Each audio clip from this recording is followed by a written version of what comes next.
السلام علیکم ورحمۃ اللہ وبرکاتہ۔ نحمده ونصلی علی رسوله الکریم، اما بعد، اعوذ باللہ من الشیطان الرجیم، بسم اللہ الرحمن الرحیم۔ قال اللہ تبارک و تعالی فی مقام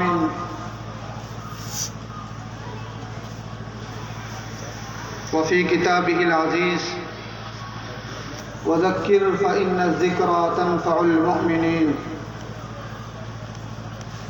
قال النبی صلی اللہ علیہ وسلم بلغوا عنی ولو آیہ۔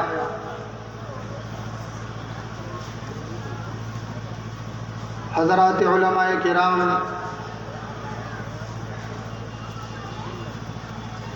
بزرگان محترم، مہمانان اعظام، مجھے حکم ہوا ہے میں حکم کی تعمیل کرتے ہوئے آپ حضرات کی خدمت میں چند باتیں پیش کر رہا ہوں۔ دعا کیجیے کہ اللہ تبارک و تعالی مجھے صحیح کہنے کی توفیق عطا فرمائے، اور مجھے بھی اور آپ سب حضرات کو ان باتوں پر عمل کرنے کی توفیق عطا فرمائے۔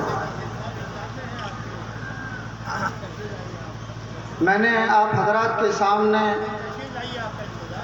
کلام اللہ شریف کی ایک آیت تلاوت کی ہے، جس میں اللہ تبارک و تعالی نے اپنے پیارے نبی صلی اللہ علیہ وسلم سے ارشاد فرمایا کہ آپ نصیحت کیجیے، آپ سمجھائیے۔ نصیحت کرنا، سمجھانا وہ اہل ایمان کو فائدہ پہنچاتا ہے۔ اور اللہ کے نبی صلی اللہ علیہ وسلم نے ارشاد فرمایا الدین النصیحہ،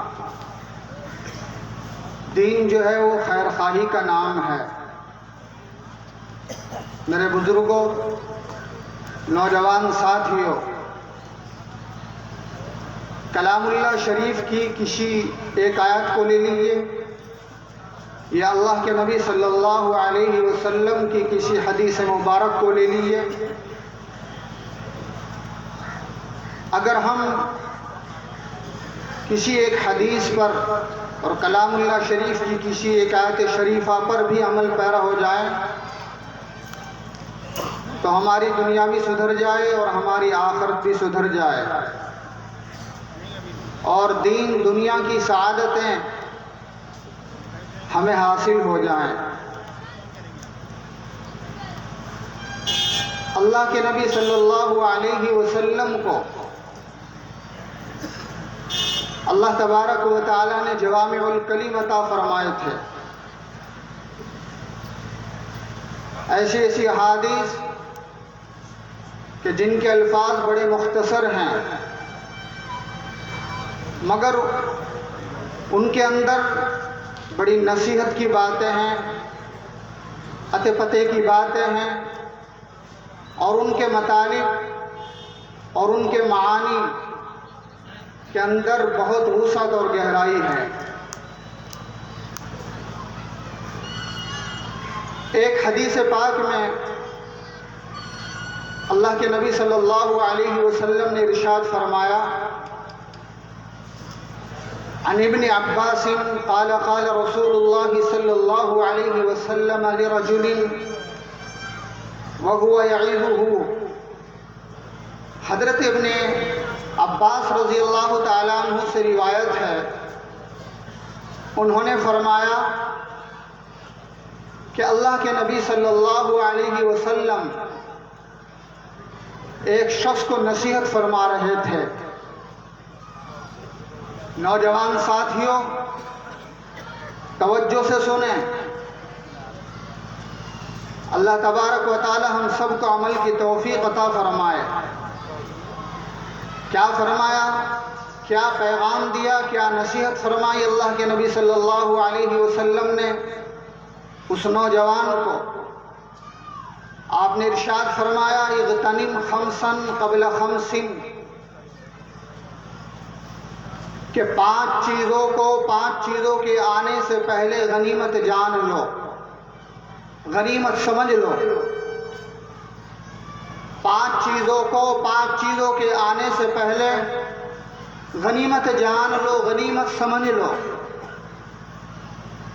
اللہ کے رسول صلی اللہ علیہ وسلم نے ارشاد فرمایا شبابک قبل حرمک،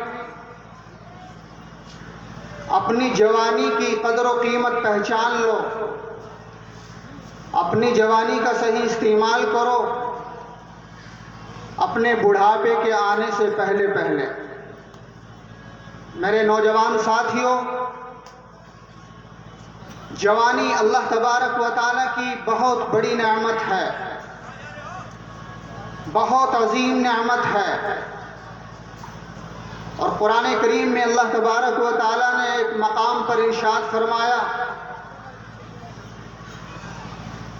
کہ وَإِن تَعُدُّوا نِعْمَةَ اللَّهِ لَا تُحْصُوهَا، اگر تم اللہ تبارک و تعالیٰ کی نعمتوں کو شمار کرنا چاہو تو اللہ تبارک و تعالیٰ کی نعمتوں کو شمار نہیں کر سکتے، گن نہیں سکتے۔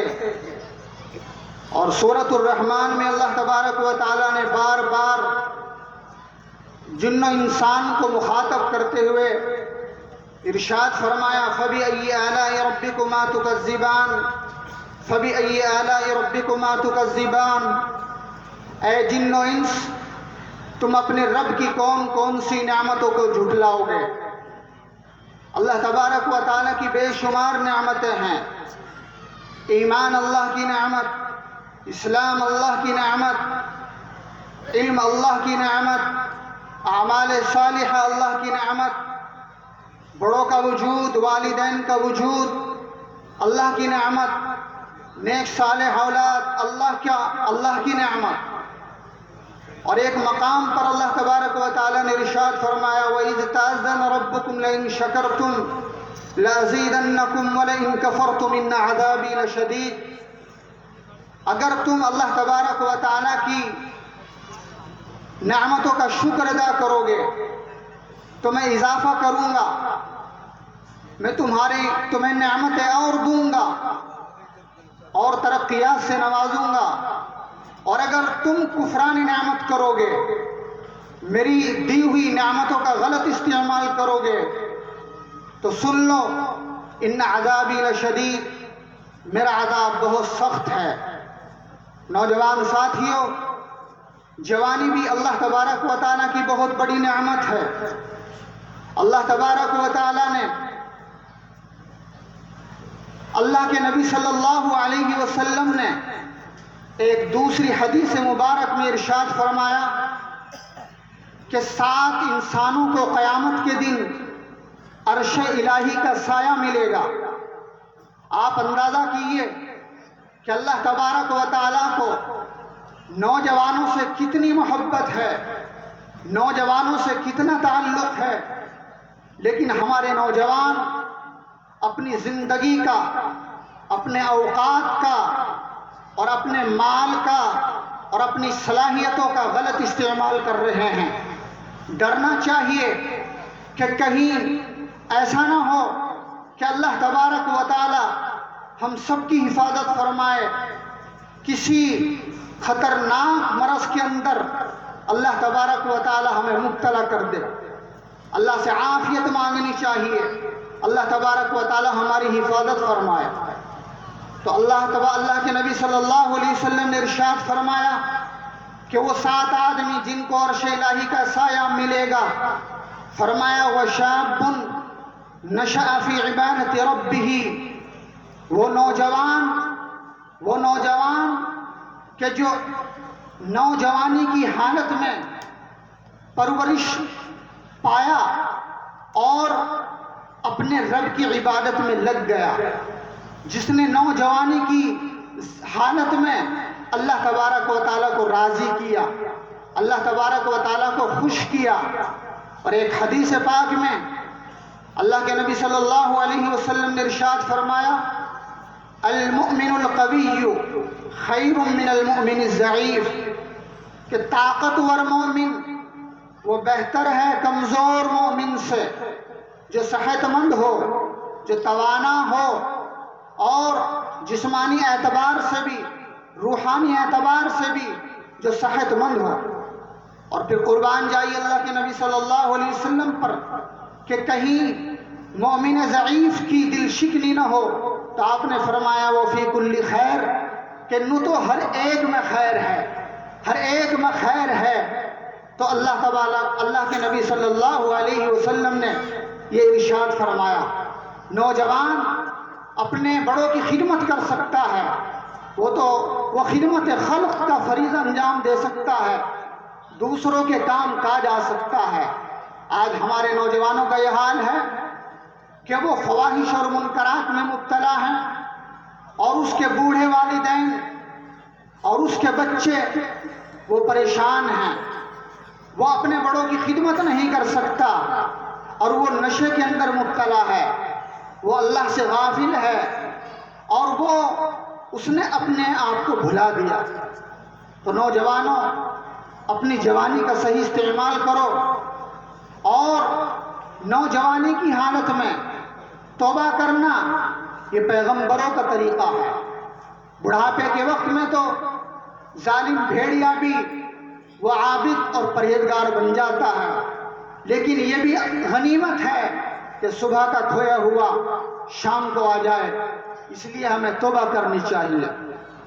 دوسرے مقام پر اللہ کے نبی صلی اللہ علیہ وسلم نے ارشاد فرمایا کہ اغتنم خمسا قبل خمس، شبابک قبل حرمک وصحتک قبل سقمک، اور اپنی صحت کی، اپنی تندرستی کی قدر کرو، پہچانو بیماری کے آنے سے پہلے کہ کہیں ایسا نہ ہو کہ کوئی مرض تمہارے اوپر مسلط کر دیا جائے۔ اللہ تبارک و تعالی ہماری حفاظت فرمائے، اور آنے والی آفتوں سے، بیماریوں سے ہم سب کو محفوظ رکھے۔ صحت اللہ تبارک و تعالی کی بہت بڑی نعمت ہے۔ اور ایک مقام پر اللہ کے نبی صلی اللہ علیہ وسلم نے دوسرے انداز سے سمجھایا اپنی امت کو، فرمایا کہ تم 7 چیزوں کے آنے سے پہلے اعمال میں سبقت کر جاؤ۔ ان 7 چیزوں میں فرمایا کہ کیا تمہیں کسی فاسد کرنے والے مرض کا انتظار ہے، کہ ایسا مرض تمہارے اوپر مسلط کر دیا جائے کہ جو تمہیں فاسد کر دے اور تمہیں معطل اور بیکار کر دے؟ تو اس لیے اپنی صحت کی قدر و قیمت پہچانو بیماری کے آنے سے پہلے۔ اور ایک مقام پر اللہ کے رسول صلی اللہ علیہ وسلم نے ارشاد فرمایا نعمتان مغبون فیہما کثیر من الناس، الصحت والفراغ۔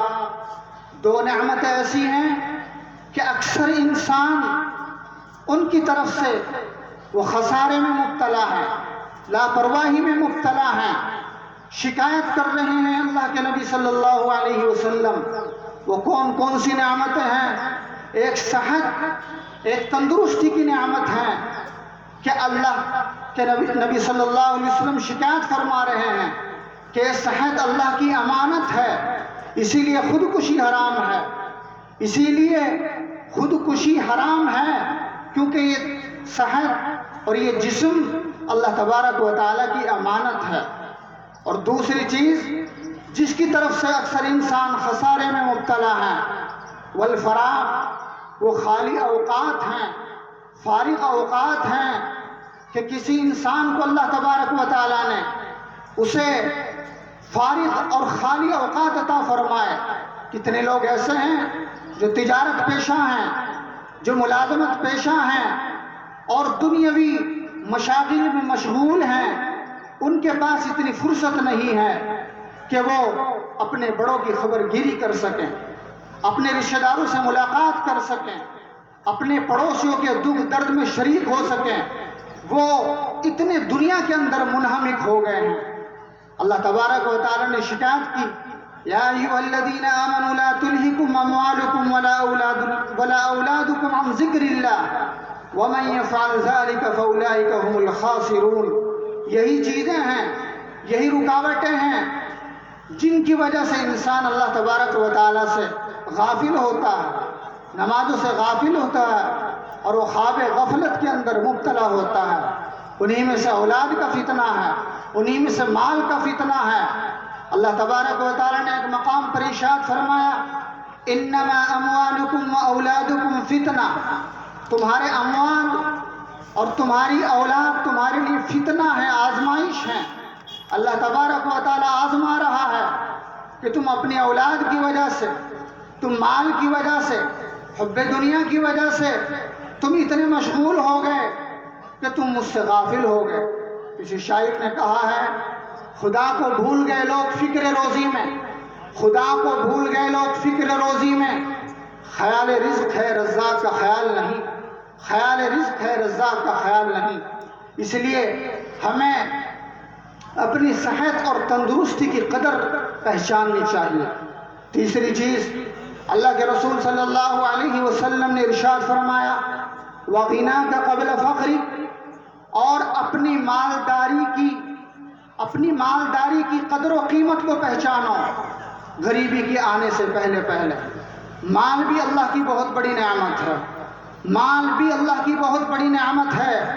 یہ وہ مال ہے کہ اگر آپ کے پاس حلال مال نہ ہو، طیب مال نہ ہو، تو آپ حج نہیں کر سکتے، آپ عمرہ نہیں کر سکتے، آپ زکوٰۃ ادا نہیں کر سکتے، اور آپ راہ خدا میں خرچ نہیں کر سکتے، آپ طلبہ پر، علماء پر خیر خیرات نہیں کر سکتے، آپ مدارس اسلامیہ کے اندر نہیں دے سکتے، آپ غربا کی ہمدردی نہیں کر سکتے، پڑوسیوں کی ہمدردی نہیں کر سکتے۔ آج امت مسلمہ کے اندر مال کا غلط استعمال ہو رہا ہے، ڈر لگتا ہے کہ کہیں یہ عظیم نعمت اللہ تبارک و تعالی ہم سے چھین نہ لے۔ صحابہ کرام رضی اللہ تعالی عنہم اجمعین کو بھی اللہ تبارک و تعالی نے دولت عطا فرمائی تھی، مال عطا فرمایا تھا، لیکن ان کا مال اور ان کی صلاحیتیں اور ان کی دولتیں وہ اللہ اس کے رسول صلی اللہ علیہ وسلم کے لیے وقف تھی۔ اور آج ہم مال کا بہت غلط استعمال کر رہے ہیں۔ اللہ تبارک و تعالی شکایت کر رہے ہیں ان المبذرین کانوا اخوان الشیاطین، کہ فضول خرچ شیاطین کے بھائی ہیں، شیاطین کے بھائی فرمایا اللہ تبارک و تعالی نے۔ آج شادیاں صحابہ کرام نے بھی کی ہیں، تابعین نے بھی کی ہیں، تبع تابعین نے بھی کی ہیں، لیکن ان کے ہاں کوئی مسئلہ نہیں تھا۔ آج ہم نے اپنی زندگی کا مقصد بنا دیا۔ ایسا محسوس ہوتا ہے ان فواحش کی وجہ سے اور ان منکرات کی وجہ سے اور بدعات اور لغویات کی وجہ سے کہ آج کا انسان صرف 2-4 شادیاں کرنے کے لیے دنیا کے اندر پیدا ہوا ہے، یہی اس کا مقصد زندگی ہے۔ مقصد زندگی تو وہ ہے جس کی طرف اللہ تبارک و تعالی نے اشارہ فرمایا وَمَا خَلَقْتُ الْجِنَّ وَالْإِنسَ إِلَّا لِيَعْبُدُونَ، کہ میں نے جن و انس کو اپنی عبادت کے لیے پیدا کیا ہے۔ آج انسان اپنے مقصد زندگی کو بھول گیا۔ اللہ تبارک و تعالی ایک مقام پر ارشاد فرماتے ہیں أَفَحَسِبْتُمْ أَنَّمَا خَلَقْنَاكُمْ عَبَثًا وَأَنَّكُمْ إِلَيْنَا لَا تُرْجَعُونَ، اے انسانوں کیا تم نے یہ سمجھ لیا ہے، کیا تم نے یہ گمان کر لیا ہے ہم نے تم کو بے مقصد پیدا کیا ہے، ہم نے تم کو بے فائدہ پیدا کیا ہے؟ میرے بزرگوں، نوجوان ساتھیوں، قرآن کریم کو سمجھیں، قرآن کریم کو حفظ کریں اور اس کے دروس کو اور اس کے اسباق کو یاد کریں، اور جگہ جگہ اپنی مساجد میں درس قرآن کا نظم کریں۔ بہت بڑی نعمت ہے قرآن پاک۔ حضرت شیخ الہند مولانا محمود الحسن دیوبندی علیہ الرحمہ جب آپ مالٹا میں تھے، آپ نے ملک کی آزادی کے لیے قربانیاں پیش کی، تو آپ نے فرمایا کہ میں نے امت کی تباہی کے اسباب پر غور کیا ہے کہ بے شمار اسباب ہیں امت کی تباہی کے، انہی تباہی کے اسباب میں سے ایک سبب، دو سبب ہیں. ایک قرآن پاک کو لفظاً اور معناً امت مسلمہ نے چھوڑ دیا. ہم غور کریں، جائزہ لیں کہ کتنے ہمارے نوجوان بچے ہیں کہ جو قرآن پاک کو پڑھے ہوئے ہیں، اور کتنے ہیں جو اس کے مطالب اور اس کے معنی کو سمجھتے ہیں، غور کرتے ہیں. آپ جائزہ لیجئے، صورتحال بہت عجیب ہے. اور دوسری چیز، مسلمانوں کی نا اتفاقی، مسلمانوں کی نا اتفاقی. تو اللہ تبارک و تعالی ہمیں متحد فرمائے، ہمیں متفق فرمائے، اور اتفاق اور اتحاد ہمارے اندر پیدا فرمائے. تو نوجوان ساتھیوں، یہ امت کے تباہی کے اسباب میں سے بہت اسباب ہیں. اور ایک مقام پر محی السنہ حضرت مولانا ابرار الحق رحمت اللہ علیہ نے فرمایا کہ امت کی تباہی کے اسباب میں سے ایک سبب، بہت بڑا سبب، اذان اور اقامت کا صحیح نہ ہونا. اذان اور اقامت کا صحیح نہ ہونا ہے. کتنے ہمارے نوجوان ہیں اور کتنے ہمارے بزرگ ہیں جن کو مدت ہو گئی اذان دیتے دیتے، تکبیر کہتے کہتے، لیکن ان کی اذانیں صحیح نہیں ہیں. یہ پیغام ہے اسلام کا. بہت سے لوگ یہ کہتے ہیں کہ جب ہم باہر کی دنیا سے آتے ہیں، ممالک اسلامیہ سے آتے ہیں، تو وہاں اذان ہمیں جھنجھوڑ دیتی ہے. ہمارے اندر ایک عمل کی بیداری پیدا ہو جاتی ہے اور ہم عمل کے لیے بیدار ہو جاتے ہیں. اور جب ہم یہاں آتے ہیں اور اذانیں سنتے ہیں تو ہمیں بہت احساس ہوتا ہے، افسوس ہوتا ہے. اس لیے ہمیں اپنی اذانیں بھی درست کرنی چاہیے، اور ہمیں اپنی اقامت بھی درست کرنی چاہیے، اور ہمیں اللہ کے نبی صلی اللہ علیہ وسلم کی پیاری سنتوں پر عمل کرنا چاہیے. خیر، میں عرض یہ کر رہا تھا کہ مال بھی اللہ کی بہت بڑی نعمت ہے. کہا گیا ہے المال غاد وراح، مال صبح کو آتا ہے، شام کو چلا جاتا ہے. کتنے لوگ ہیں جو صبح کو مالدار تھے، شام کو غریب ہو گئے، اور کتنے ہیں جو شام کو غریب ہیں، صبح کو مالدار ہوئے. تو اس لیے ہمیں اپنے مال کا غلط استعمال نہیں کرنا چاہیے. ایک مقام پر اللہ تبارک و تعالیٰ نے فرمایا وَلَا تُبَذِّرْ تَبْذِيرًا، اور تم فضول خرچی نہ کرو، تم مال کو بے موقع مت اڑاؤ. یہ اللہ کی بہت بڑی نعمت ہے. اس لیے ہم اس مال کے ذریعے سے اپنی آخرت کی تعمیر کر سکتے ہیں، اپنی آخرت کو سدھار سکتے ہیں. آج ہمارے نوجوان آتش بازی کے اندر مبتلا ہے. یہ غیروں کا طریقہ ہے، اور فکری ارتداد پھیل رہا ہے، ذہنی ارتداد پھیل رہا ہے. اور یہ کیوں ہے؟ یہ اس لیے ہے کہ ہم نے قرآن پاک سے اپنا رشتہ ختم کر دیا، احادیث طیبہ سے اپنا رشتہ ختم کر دیا، اور جو علم و عمل کی مجلسیں تھیں ان سے اپنا رشتہ ختم کر دیا، مساجد سے اپنا رشتہ ختم کر دیا، مدارس سے اپنا رشتہ ختم کر دیا. آج ہمارے پاس اتنی فرصت نہیں ہے. اللہ کے نبی صلی اللہ علیہ وسلم نے ارشاد فرمایا من تشبہ بقوم فہو منہم، جو انسان کسی قوم کی مشابہت اختیار کرتا ہے وہ انہی میں سے ہے. اللہ تبارک و تعالی ہم سب کو عمل کی توفیق عطا فرمائے.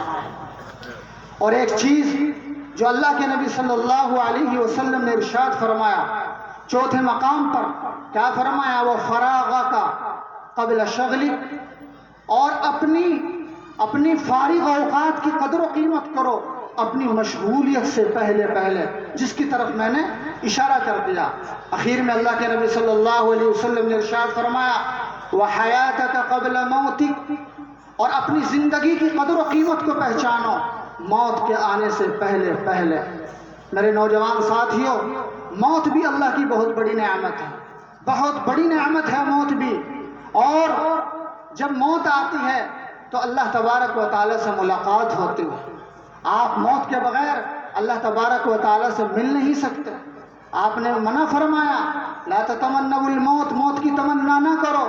لیکن جو اللہ کے نیک بندے ہیں، مقرب بندے ہیں، وہ ہر وقت تیار رہتے ہیں، لیکن وہ اپنی زبان سے اظہار نہیں کرتے، لیکن وہ جو ہے اس بات کے متمنی رہتے ہیں کہ کب ہم اپنے رب سے ملاقات کریں۔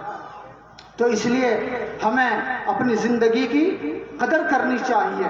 اور فرمایا اللہ کے نبی صلی اللہ علیہ وسلم نے، تحفۃ المؤمن الموت، مومن کا تحفہ وہ موت ہے، موت کبھی بھی آ سکتی ہے۔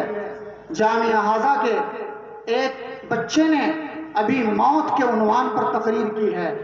اگر ہم اپنی موت کو یاد رکھیں تو آج ہی ہماری غفلتیں ختم ہو سکتی ہیں۔ موت کب آ جائے، کہاں آ جائے، کس وقت آ جائے، کسی کو کچھ پتہ نہیں ہے۔ اللہ تبارک و تعالی نے قرآن کریم میں فرمایا، اینما تکونوا یدرککم الموت ولو کنتم فی بروج مشیدہ، موت تم کو آ کر ملے گی، تمہارے پاس ضرور پہنچے گی، چاہے تم محفوظ قلعوں کے اندر جو ہے مقید ہو جاؤ، محصور ہو جاؤ، تمہیں جو ہے موت وہ آ کر ملے گی۔ اور فرمایا اللہ تبارک و تعالی نے، اذا جاء اجلهم فلا يستأخرون ساعة ولا يستقدمون، جب موت کا وقت آ جاتا ہے، جب ان کی میعاد آ جاتی ہے، نہ آگے نہ پیچھے، ان اجل اللہ اذا جاء لا یؤخر، موت کا وقت جب آ جاتا ہے وہ پیچھے نہیں ہٹتا۔ اس لیے بہت سے بزرگوں کے بارے میں آتا ہے، جب وہ صبح کو بیدار ہوتے تھے، اور حدیث مبارک بھی ہے، تو اللہ تبارک کے جب ہم دعا پڑھتے ہیں صبح کو، الحمدللہ الذی احیانی بعدما اماتنی والیہ النشور، تمام تعریفیں اس اللہ کے لیے ہے جس نے ہمیں مرنے کے بعد ایک نئی زندگی بخشی۔ اس لیے ہمیں اپنی نوجوانی کا صحیح استعمال کرنا چاہیے، صحت کا صحیح استعمال کرنا چاہیے، اور ہمیں توبہ اور استغفار کرنی چاہیے۔ اللہ تبارک و تعالیٰ اچانک کی موت سے ہماری حفاظت فرمائے، ہمیں فکر موت نصیب فرمائے اور فکر آخرت نصیب فرمائے، اور کہنے سننے سے زیادہ مجھے بھی ہم سب کو عمل کی توفیق عطا فرمائے۔ وما علینا الا البلاغ۔